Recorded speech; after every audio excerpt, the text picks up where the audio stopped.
தமிழக அரசியல் செயல்பாடுகளை உற்று நோக்கி கொண்டிருக்கும் அனைத்து நேயர்களுக்கும் எங்களது அன்பார்ந்த வணக்கங்கள். அரசியல் அலசல் சேனலை தொடர்ந்து பாருங்கன்னு சொல்லிட்டு பார்க்குற அனைத்து மக்களுக்கும் வணக்கம். காணொலியில் நம்ம எதை குறித்து பார்க்க போறோம்?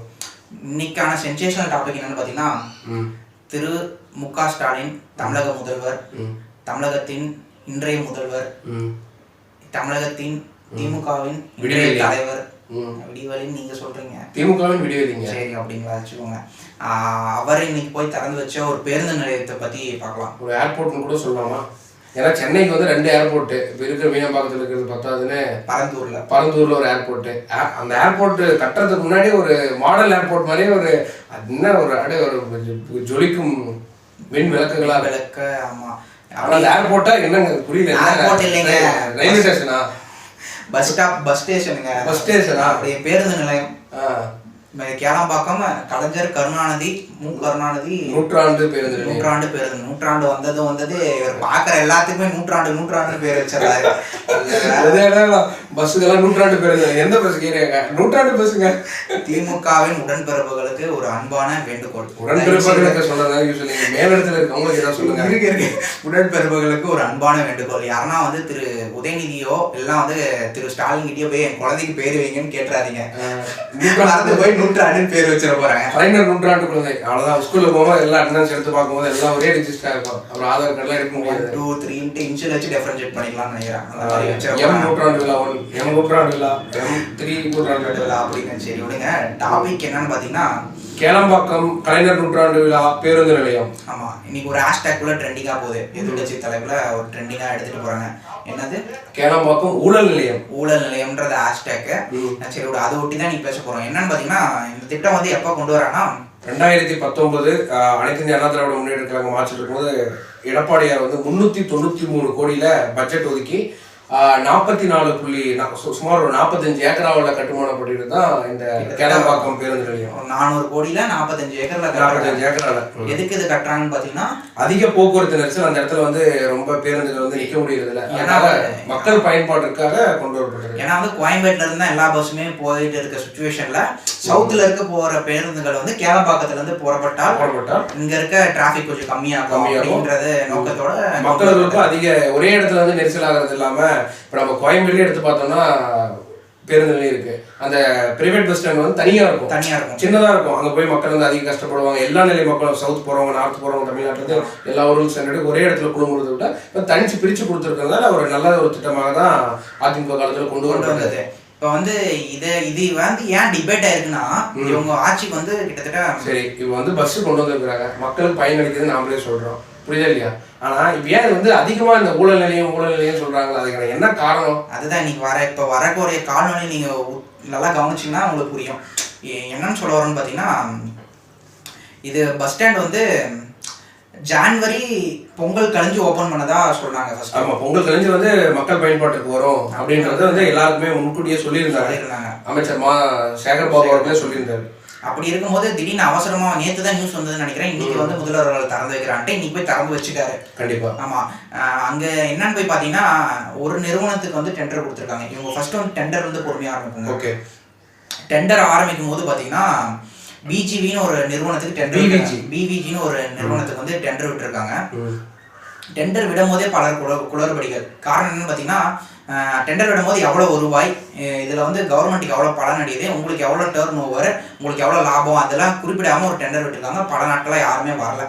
சரிங்களா? அப்படி இருக்க சூழ்நிலையில் பிவிஜின்னு ஒரு நிறுவனம் மட்டும், பூனே சேர்ந்த நிறுவனம், இவர்கள் வந்து தமிழின போராட்ட வீரர்கள்னு சொல்லுவாங்க, செயல் வீரர்கள் இவங்களுக்கே சொல்லிப்பாங்க. ஆனா இது ஒரு தமிழர்களுக்கு இந்த டெண்டர் வந்து ஒப்படைக்கப்பட்டால் அவரும் ஒரு பலன் அடைஞ்சிருப்பாரு. ஏன் வந்து வெளிமாநிலத்திற்கு கொடுத்தாங்க. தமிழ்நாட்டுல கோடீஸ்வரர்களே இல்லையா? தமிழ்நாட்டுல கான்ட்ராக்டர் ஆளே இல்லாத பஞ்சத்துல இருக்காங்களா என்ன? ஒருவேளை இவங்க வந்ததுக்கு அப்புறம் பஞ்சம் ஆயிடுச்சோ, இவங்களே வந்து ஒரு குறியீடா சொல்றாங்களோ அப்படின்னு கூட கேட்க தோணுது. சரி, அந்த மாதிரி குளறுபடியோட ஒரு டெண்டர் விடுறாங்க. அதை வந்து பிவிஜின்னு ஒரு நிறுவனம், பூனே சேர்ந்த நிறுவனம் எடுக்கிறாங்க. அந்த அந்த நிறுவனத்துக்கு எடுத்ததா வந்து லெட்டர் ஆஃப் அவார்டுன்னு ஒரு எல்ஓஏ வந்து பிறப்பிக்கப்பட்ட நாள் என்னன்னு பாத்தீங்கன்னா 20/10/2023. ஆமா. ஆனா இதுல என்ன ஒரு குளறுபடின்னு பாத்தீங்கன்னா your finance repeat submitted on date வந்து பாத்தீங்கன்னா 9/11/2020. அதாவது நீங்க என்ன சொல்றீங்கன்னா லெட்டர் ஆஃப் அவார்டு எல்ஓஏ கொடுத்தது வந்து 10வது மாசம். ஆனா வந்து இது ரீபிட் வந்து முடிஞ்ச சப்மிட் பண்ண டேட் என்னன்னு பாத்தீங்கன்னா 11வது மாசம். எப்படி சப்மிட் பண்ணாதான் லெட்டர் ஆஃப் அவார்டே வந்திருக்கணும். அதாவது இன்டர்வியூ போயிட்டு தான் வந்து அப்பாயின்மெண்ட் ஆர்டர் வந்திருக்கும், ஆஃபர் லெட்டர் வந்திருக்கணும். இன்டர்வியூவே முடிக்காம ஆஃபர் லெட்டர் வாங்கிடணும். புரியுதா இல்லையா? ஜாயின் கூட பண்ணிடலாம். அதுக்கப்புறம் தான் இன்டர்வியூ, அப்புறம் ஹெச்ஆர் கன்சல்டேஷன், டிஸ்கஷன்லாம் அது அப்புறமா தான். இந்த மாதிரி எல்லா ஃபீல்டும் கொண்டு வந்தா நல்லா எல்லாம் கப்புன்னு வேலையை வாங்கிட்டு எல்லா வேலையும் பண்ணிடலாம். கடைசி இன்டர்வியூ பாஸ் பண்ணிக்கலாம். அந்த மாதிரி வந்து இதுலயே ஒரு குளறுபடியோட ஆரம்பிச்சிருக்காங்க. அதுக்கப்புறம் பாத்தீங்கன்னா இது வரைக்கும் தமிழக வரலாற்றிலே இல்லாத மாதிரி 15 வருடங்களுக்கு ஒரே நிறுவனத்துக்கு ஒப்பந்தம் கொடுத்துருக்காங்க. ஏன்னா வந்து இதுக்கு முன்னாடி எல்லாம் பாத்தீங்கன்னா 2 வருடம் கொடுப்பாங்களா, இல்லை ஆட்சி முடியலையும் கொடுப்பாங்க, 5 வருஷம் கொடுத்துருக்கலாம். ஆமா, இப்படி இருக்க பட்சத்துல நீங்க வந்து 15 வருஷம் எது கொடுத்துருக்கீங்கன்னு தெரியல. ஆட்சி மாற்றம் நிகழாதுன்னு நினைச்சிருக்கீங்களா? சரி, நிகழ்ந்தாலும் இவங்களே பிவிஜி நிறுவனமே இப்பயே அது சொல்லி வந்து இவங்க கரெக்டட் நிறைய காசு வாங்கி வச்சுக்கிட்டாங்களா அப்படின்றதும் கேட்க தோணுது. வருடம் என்ன அளவுன்னு பாத்தீங்கன்னா அளவு வந்து 2,40,00,000 ரூபாய் வந்து ஒவ்வொரு வருடமும் பிவிஜி நிறுவனம் வந்து தமிழக அரசுக்கு பணம் கொடுக்குற மாதிரி இப்போ வந்து டெண்டர் விடப்பட்டிருக்குது. 15 வருடங்களுக்கு அதே அமௌண்ட் வந்து கொடுக்கறதா சொல்லியிருக்காங்க. அதுதானே? ஆமா, வருஷம் 2,40,00,000 3 கோடினே வச்சுக்கோங்க. 3 கோடி வந்து 2.5 கோடி வந்து கவர்மெண்ட்டுக்கு வந்து பிவிஜி நிறுவனம் வந்து கொடுக்குறாங்க. இது ஒரு பக்கம் இருக்க. டெண்டர் விட்டதுல நம்ம சொன்னோம் 15 ஆண்டுகளுக்கு அவங்க கொடுத்துருக்காங்கன்ட்டு. அது மட்டும் இல்லாம எல்லா டெண்டருமே ஒட்டுமொத்த ஒருங்கிணைந்த அந்த பேருந்து நிலையம் முழு டெண்டருமே வந்து ஒரே நிறுவனம்.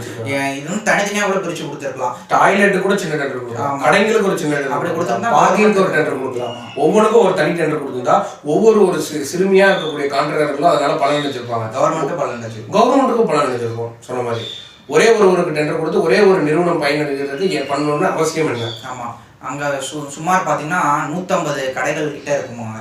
ஸ்கொயர் ஃபீட்ஸ் வந்து வெரி ஆயிட்டே இருக்கும்.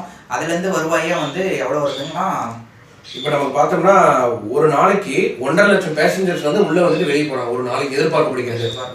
இன்னும் டெமோலாம் வச்சு பார்த்தா தான் தெரியும். அதே போல மவுசல் பஸ், கவர்மெண்ட் பஸ் இருக்கு இல்லைங்களா, ஒரு நாளைக்கு 130 பஸ்களும் ஆம்னி பேருந்துகள் வந்து 80 பேருந்துகள் வந்து சென்றடையும் மாதிரி பண்ணியிருக்காங்க. அது வந்து இதெல்லாம் வந்து இன்ஃப்ராஸ்ட்ரக்சர். இப்போ என்ன சொல்ல வரேன்னா, இவங்க வந்து 150 கடைகள் இருக்கு. 150 கடையில இருந்து வர வருவாய் மட்டுமே 40 கோடி கிட்ட வரும்ன்றாங்க சுமார். அது இல்லாம பார்க்கிங் சார்ஜ் 6 கோடி வருமா. அது மட்டும் இல்லாம டாய்லெட் கட்டணும், அங்க கூட வந்து இவங்களுக்கு 2 கோடி அந்த மாதிரி வரும். இதெல்லாம் வச்சு பார்த்தா அவங்களுக்கு கிட்டத்தட்ட வந்து 50 கோடி கிட்ட வருமானம் வருது. டோட்டலா அந்த பிவிஜி நிறுவனத்துக்கு வந்து மட்டும் 50 கோடி வருமா. ஆனா வந்து பிவிஜி நிறுவனம் என்ன பண்ணணும்னா எல்லா ஆளுமே அவங்க தான் வச்சு பார்க்கணும். கிளீன் பண்றதுக்கு, மெயின்டெனன்ஸ் பண்றதுக்கு எல்லாத்துக்கும் இவங்க தான் ஆள் வச்சு பார்த்துக்கணும். கரண்ட் பில் இருந்து எல்லாம் கட்டணும். இது போக வந்து அட்வர்டைஸ்மெண்ட், அங்க அட்வர்டைஸ்மெண்ட் பண்றதுக்கான காசும் வந்து இவ்வளவு வருவாய்த்துறை அங்க இருக்கு. இவ்வளவு வருவாய் வருஷம் இங்க 50 கோடி கிட்ட அவனுக்கு டர்ன் ஓவர்னா நீங்க சொல்லுங்க. அப்ப கவர்மெண்ட்டுக்கு அவன் வந்து 2 கோடி தான் தரணும். ஆமா, 2,40,00,000 தான் கவர்மெண்ட் கொடுக்குற மாதிரி பண்ணிருக்காங்க. ஆனா இன்னும் கூட இந்த பிட் அதிகப்படுத்தி அதிக வருமானம் வர மாதிரி பண்ணிருக்கலாம். பல பேர் போட்டி போட்டு அதை யார் அதிகமா கவர்மெண்ட்டுக்கு வருமானம் உயர்த்தி தரான். ஏன்னா அந்த இடத்துல வருமானமே வரல. அந்த பேருந்து நிலையத்துல எதுவுமே வருமானமே இல்லை. மக்கள் பயனளிக்கிறது வந்து கம்மியா தான் இருக்கு. அதுமாதிரி வருமானமே வரும்போது 2.5 கோடி கொடுக்கலாம். அங்க வந்து அதிக மக்கள் பயனடைகிறாங்க. ஒரு நாளைக்கு 1.5 லட்சம் பேசஞ்சர் உள்ள வந்துட்டு போறாங்கன்னா வரவங்க எல்லாமே வெஹிக்கிள பார்க் பண்ண போறாங்க. டாய்லெட்ல வருமானம் வரப்போகுது, கடைகள்ல வாடகை வரப்போகுது. எல்லாத்துலயுமே பெனிஃபிட் அதிகமா இருக்குது. புரியுதா இல்லையா? பிரைவேட் பஸ்ஸும் ஒரு இடத்துல, ஆம்னி பஸ்ஸும் ஒரு இடத்துல கொண்டு வரும் பொழுது அதிக மக்கள் வந்து பயனடைகிறாங்க. அப்படிங்கும்போது அதிக வருமானம் குவிங்கிற பொழுது ஏன் வந்து கம்மியான பிட்டுக்கு டெண்டர் விட்டுருக்காங்க? ஆமா, அது வந்து ஒரே நிறுவனத்துக்கு கம்மியான பிட்டுக்கு, அதுவும் 15 வருஷம். இவ்வளவு கேள்விகள் இருக்கு, குழப்பம். அதுதான் ஒரே நிறுவனம், கம்மியான காசு, அதுவும் 15 லாங் டெண்டர் விட்டுருக்காங்க. இவங்க ஒருவேளை வந்து இப்போ வந்து சின்னவர் ரெடி ஆயிட்டாரு. சரி, அடுத்தது பேர் சொல்லுங்க. பேர் வந்து உதயநிதி ஸ்டாலின் தாங்க. பேர் தெரியாது. மாநாடு மட்டும் முடிஞ்சிருந்தா நீ துணை முதல்வர்ன்ற பொசிஷன் வந்திருப்பாரு.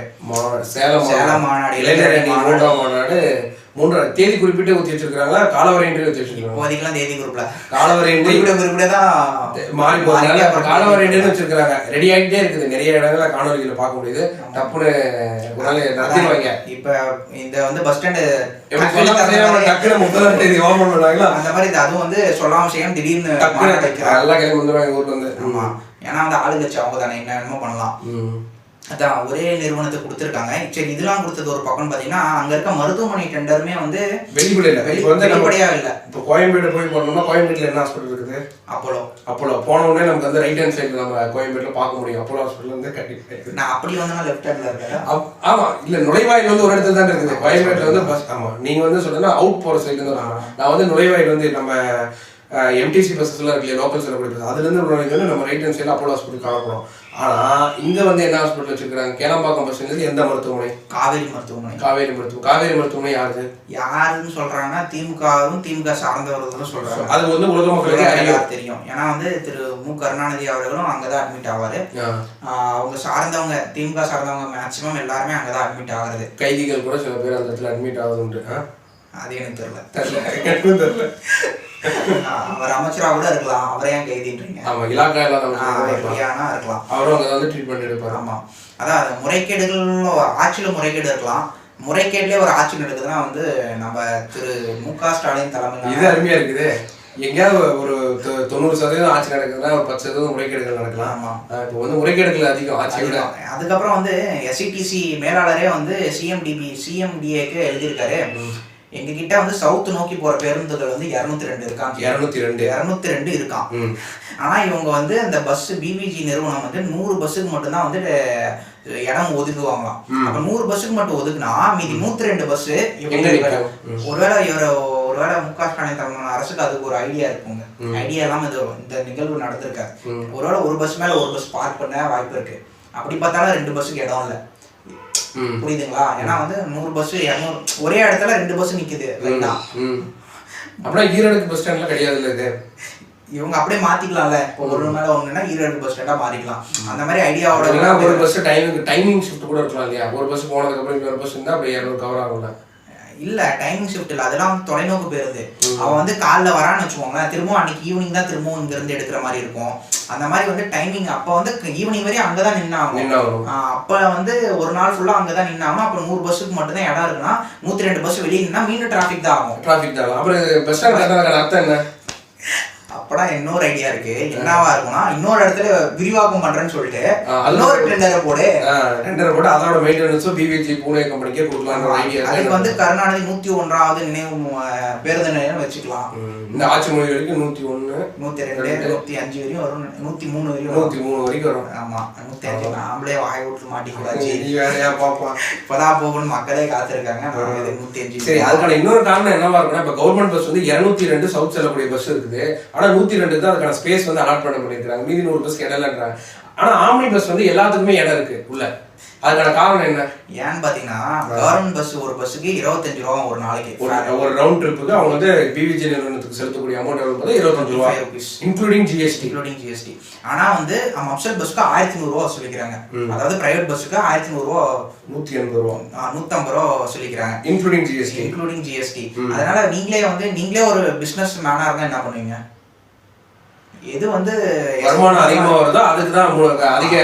நம்ம BVG குற்றம் சொல்லி ஒண்ணும் இல்ல, கவர்மெண்ட் தான் அழுத்தம் கொடுத்துருக்கணும். நீங்க ஒப்பந்தம் போடும் போதே வந்து என் பஸ் எல்லாம் இங்கதான்ப்பா நிக்கும், என் மக்களுக்கு இங்கதான் நிக்கும். எவ்வளவு பேருந்துகள் இருக்கோ அதுக்கு தகுந்த மாதிரி கரெக்டா ஸ்ப்ளிட் பண்ணி விரிவாக்கம். எனக்கு அடுத்தது கவர்மெண்ட் இடம், மக்கள் வரி பணம் எல்லாமே மக்களுக்காக தான். சேவைத்துறை தானே இது.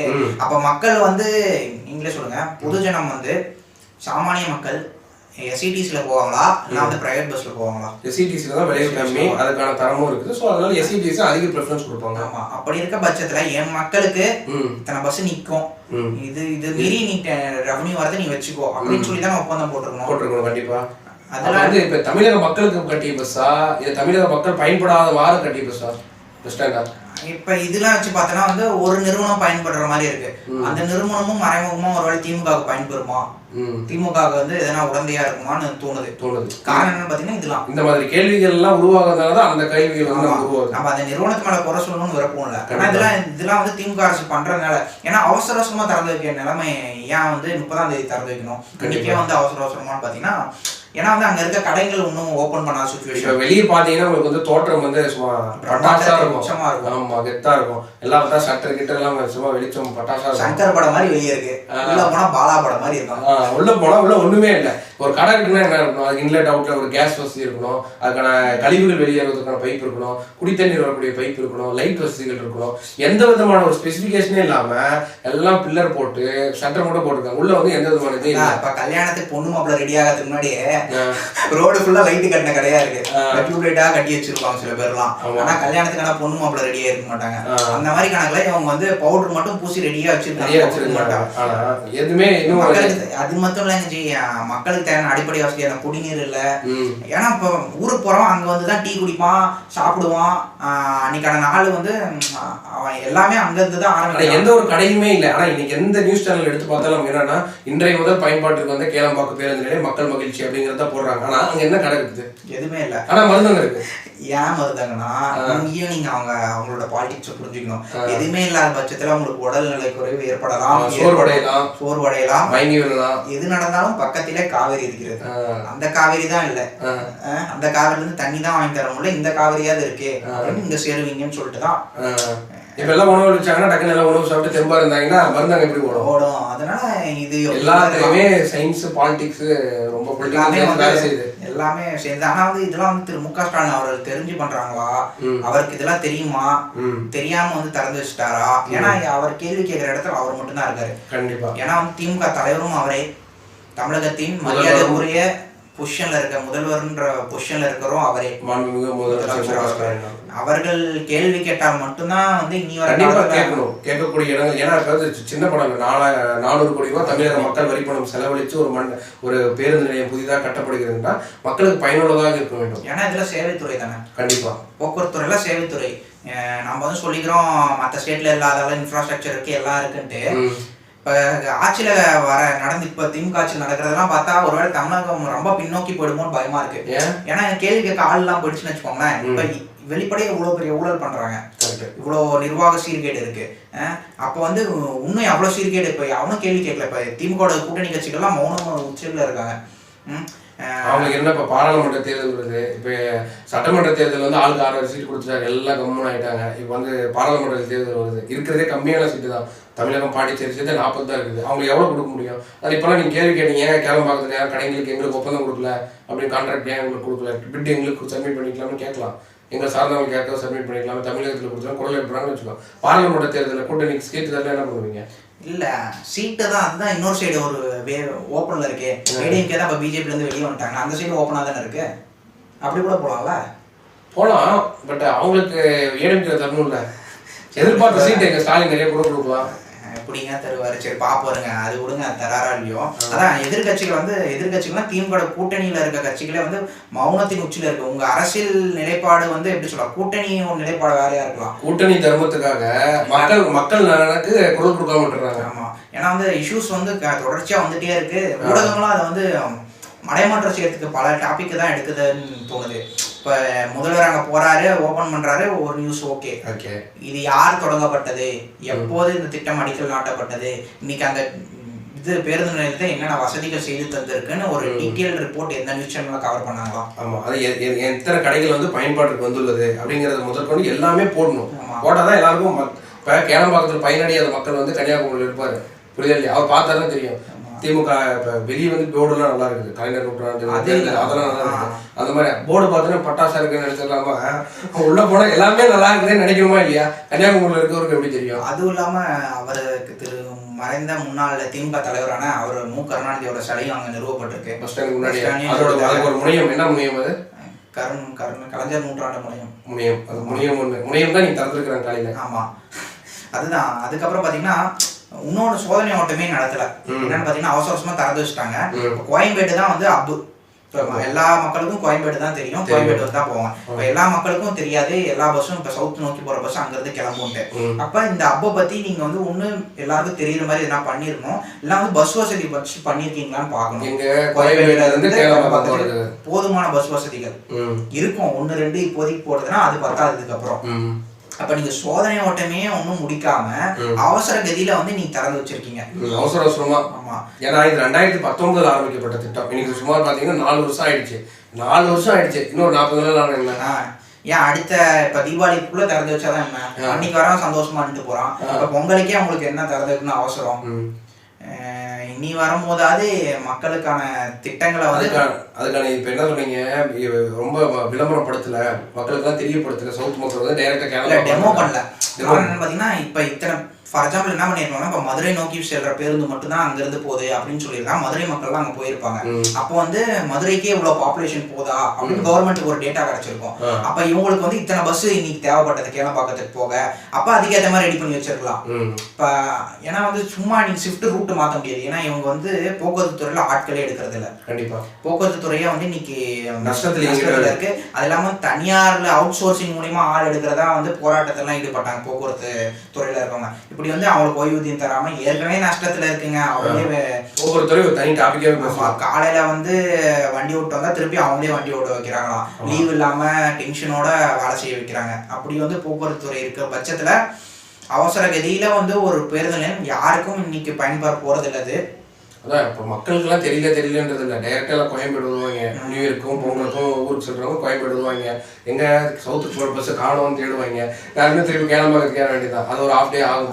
30 கிலோமீட்டர் கிட்ட எல்லாம் டிராஃபிக்கில் பூந்து மெட்ரோ பணிகள் வேறு நடைபெற காரணத்தால் எல்லாம் பூந்து போகிறதுக்கு ½ hour ஆகிடும். கேளம்பாக்கத்தில் போயிட்டு ஒரு டீ குடிச்சிட்டு வந்தால் கடலில் திறந்துட்டாங்க, இல்லை டீ குடிச்சிட்டு அங்கே ஒரு ஓஆர்எஸ் டீ கடை எதுவும் இல்லை, ஓஆர்எஸ் ஜூஸ் தான் இருக்கும் மெடிக்கலில். அதை வாங்கி குடிச்சிட்டு திருப்பி அவங்க ரூமுக்கும் அவங்க சென்னையிலே இருக்கக்கூடிய ஏரியாவுக்கு வந்தாங்கன்னா நைட் ஆகிடும். ஒரு நாள் லீவ் முடிஞ்சிச்சு. இன்னும் 2 நாள் ஏதாவது இருக்கிற சீரியஸ் எதாவது பார்த்தாங்கன்னா படத்துக்கு எடுத்துக்கு போனாங்கன்னா லீவை கழிச்சுட்டு அவ்வளோதான். அடுத்த பண்டிகைலேருந்து பொங்கலுக்கு வந்து டேரெக்டாக கேளம்பாக்கம் போயிடுவாங்க. தெரியும்ல, அப்போ இப்போ அதை ரூட் மாற்றாம இருந்தால் சரி. அதுக்குள்ள வந்து விரிவாக்கம் 2.0 மாதிரி தனியா போட்டாங்கன்னு வச்சுக்கோ. திருப்பி சொல்றேன்னு பாத்தீங்கன்னா பரந்தூர்ல இன்னைக்கு வரையும் வந்து ஃபிக்ஸ் ஆகல ஏர்போர்ட் வருதுன்ட்டு போராட்டம் நடந்துட்டே இருக்கு. இப்ப எல்லாம் கடை போட்டாங்களா? மெட்ரோ அங்க ஆரம்பிக்க போறாங்க. பரந்தூர் ஸ்டாப் ஒருவேளை அங்க ஏர்போர்ட் வரல கேன்சல் ஆயிடுச்சு அப்படின்னா, ஏன்னா வந்து அங்க ஏரிகள் அதிகமா இருக்கு. இப்ப மழை ஃபிளட் வந்து அதுதான் உணர்த்திடுச்சு சென்னையில வரக்கூடாதுன்ட்டு. ஏன்னா அங்க ஏரிகள் அதிகமா இருக்கு. திருப்பி அங்க டெமோலிஷ் பண்ணி ஏர்போர்ட் கொண்டு வந்தா திரும்ப ஃபிளட் அதிகமா தான் ஆகும்னு சொல்லிட்டு இருக்காங்க. அப்ப நீ ஏர்போர்ட்டே அங்க வராத பட்சத்துல நீங்க மெட்ரோ பணிகள் ஆரம்பிச்சீங்கன்னா மெட்ரோல என்னத்தை கொண்டு வருவீங்க? ஏர்போர்ட்டே நீங்க சொல்ற என்ன விஷயம் சொல்றீங்கன்னா, இப்ப வந்து பரந்தூர்ல விமான நிலையம் வரல. ஆனா அந்த இடத்துல யார் ஏறுவா இறங்குவான்னு கேக்குறீங்க. இப்போ திமுக அரசு வந்து அந்த இடத்துல ஒரு ஸ்டாப் கொடுத்து அந்த இடத்துல ஒரு மெட்ரோ பணிகள் நடத்துறாங்கன்னா ஏர்போர்ட் வரும் தாங்க அர்த்தம். எப்படி வராமல் போகும்? கண்டிப்பா வரும். அப்படிங்கறதால தான் நாங்கள் ஸ்டாப் கொடுத்து அதுக்காக இவ்வளவு மெனக்கெட்டு பாலம் போட்டு செய்யறாங்க. பண்ணுங்க, அதுக்கு ஏர்போர்ட் வந்த அப்புறம் பண்ணுங்க. என்னங்க அவசரம் இன்னைக்கு? அப்புறம் கல்யாணம் பண்ணுங்க, அதுக்கப்புறம் அந்த பத்திரிகை வைக்கலாம் ஆரம்பிங்க. அதுக்கு முன்னாடி எதுக்கு ஆரம்பிக்கிறீங்க தான் கேட்கறோம். அப்புறம் அந்த அளவுக்கு விடியலாட்சி வந்து வேகமா செயல்படுறாங்க. கண்டிப்பா இப்போ ஏர்போர்ட் வரும் அப்புறம் மக்கள் எதிர்பார்க்கலாம். இல்ல சரி, அது வரணுமோ இல்லையான்னு பரந்தூர் மக்களுக்கு உட்பட்டது. ஏன்னா வந்து அவங்க போராட்டம் நடத்திட்டே இருக்காங்க. மக்கள் ரொம்ப வேதனையில இருக்காங்க. அந்த அம்மாக்கள்லாம் பேசின காணொலியில் நான் பார்க்க முடியுது. ஆண்கள்லாம் தேவையில்லை, நாங்களே இறங்கி அடிப்போம் அப்படிங்கிற மாதிரி எல்லாம் சொன்னாங்க. அதெல்லாம் பார்க்கும்போது ரொம்ப வருத்தத்துக்குரிய, ரொம்ப மனம் வருந்தும் வகையில் இருந்தது. ஏன்னா வாழ்வாதாரத்தையே இறந்து இருக்கிற இடத்துக்கு அவங்க எங்க போக முடியும்? ஏன்னா வந்து திரு மு க ஸ்டாலின் அவர்கள் கட்சியை தொடர்றதுக்கு முன்னாடி, கட்சியில முதல்வர் ஆகிறதுக்கு முன்னாடி வந்து நமக்கு நாமேன்னு பல திட்டம் வந்தாரு. மக்களை போய் சந்திக்கிறது என்ன, மார்ச் 1 போறது என்ன, மார்ச் 1 நடைபயணம் இந்த மாதிரி போறது என்ன. இப்ப மக்களோட இப்ப விடுங்க ஜி, நான் அப்ப சொல்றேன். மக்களோட முதல்வர் வந்து மேடை போட்டு ஆரம்பிச்ச திட்டம். நான் அன்னைக்கு என்ன சொல்றேன்னா, மக்களோட மக்களா நடப்பாரு ஜி. இப்ப தருமபுரி ஏதோ ஒரு மாவட்டம் போறாருன்னா அந்த மாவட்டத்துல இருக்க ஸ்டேடியத்துக்கு போவாரு, நடப்பாரு, ஜவக்காலம் போட்டு உட்காருவாரு. யாருன்னா ஓடி வந்தாங்கன்னா அவங்க கூட செல்ஃபி எடுப்பாரு. அட்டைப்பட்டியில குற்றங்கள்லாம் ஒரு இதுல போடுவாரு. அதெல்லாம் கலந்து நிவாரணப்படுத்திட்டாங்க. தெரியுங்களா? யார் எப்படி எல்லாமே 90% அது எது எடுத்தாலும் 90 தான். எதுவுமே கம்மிலாம் இல்ல. 90, 98, 108, 108 ஆம்புலன்ஸுங்க. சரி எல்லாம் 8லயே முடியுதா? கன்ஃபியூஸ் ஆயிட்டேன். 90, 98 இந்த மாதிரி தான். சென்னை பேக்கேஜ் எவ்வளவு முடிஞ்சிருக்கு? 98. அப்ப இப்ப 42 வந்துட்டாங்க. இப்ப 42 மாறிட்டாங்க. பாராளுமன்ற தேர்தல் அப்படியே டைம் ஆயிடுச்சுன்னா என்ன ஏறுமா? 42% ஏறுமா ஏறாதா? வெயில் காலம் அடிக்கும் போது 98ங்க, மழைக்காலம் வந்தால் 42. அதே மாதிரி நிவாரணமும் வந்து இன்னைக்கு 98% கொடுத்துட்டாங்க. 6000 ரூபாய் சென்னையில 98% கொடுத்துட்டாங்க. அந்த மாதிரி என்னன்னு யாருக்குங்க தெரியும்? கிரவுண்ட் ரிசர்ச் ஆனா பண்ணாதானே. அதான் இன்னைக்கு இருக்க ஊடகங்கள் வந்து இதெல்லாம் வந்து வெளிக்கொண்டு வராதனாலதான் வந்து இவர்கள் மீண்டும் மீண்டும் ஆட்சியில வந்து தவறுகள் நடந்துட்டே இருக்கு. ஊடகங்கள் இனியாவது ஊடக தர்மத்துன்னு ஒண்ணு இருக்கு, 4th பில்லர்னு சொல்லலாம். 4 பில்லர்ல ஜனநாயகத்தோட 4வது டூல் வந்து ஊடகம் சிறப்பாக செயல்பட்டால் மட்டும்தான் ஆளுங்கட்சி சிறப்பாக செயல்படும். இனி வர காலத்திலேயாவது ஊடகங்கள் சிறப்பாக செயல்படணும். அதுக்கப்புறம் வந்து தமிழக ஆளுங்கட்சியும் சிறப்பாக செயல்படணும்னு சொல்லிட்டு முதல்வர் அவர்கள் தலைமையின் கீழ் வந்து இந்த இதெல்லாம் வந்து கொண்டு சேரணும் ஃபர்ஸ்ட். கண்டிப்பாக அப்பதான் வந்து அவர் ஸ்டெப் எடுக்க முடியும். முடிச்சுக்கலாம்னு நினைக்கிறேன் பாலாஜி. கண்டிப்பாக இந்த காணொலி வந்து இனிமேலுக்கு வரக்கூடிய டெண்டர்களாக இருக்கட்டும் அனைத்துலையுமே ஒரு வெளிப்படைத்தன்மை அதிகமாக இருக்கணும். முதல்வர் வந்து தலையீடு இருக்கணும். முதல்வர் தலையிட்டு மக்களுக்கு என்ன பயனாக இருக்கணுமோ அதை பண்ணுங்க அப்படிங்கிற அவரோட வார்த்தையோ அவரோட கட்டுப்பாட்டு கீழே இருக்கணுங்கிறத நாங்கள் எதிர்பார்க்குறோம். ஸோ தொடர்ந்து எங்கள் காணொலியை சப்போர்ட் செய்து வரும் அனைத்து நல்லுள்ளவங்களுக்கும் எங்களது மனமார்ந்த வணக்கங்கள். நன்றி.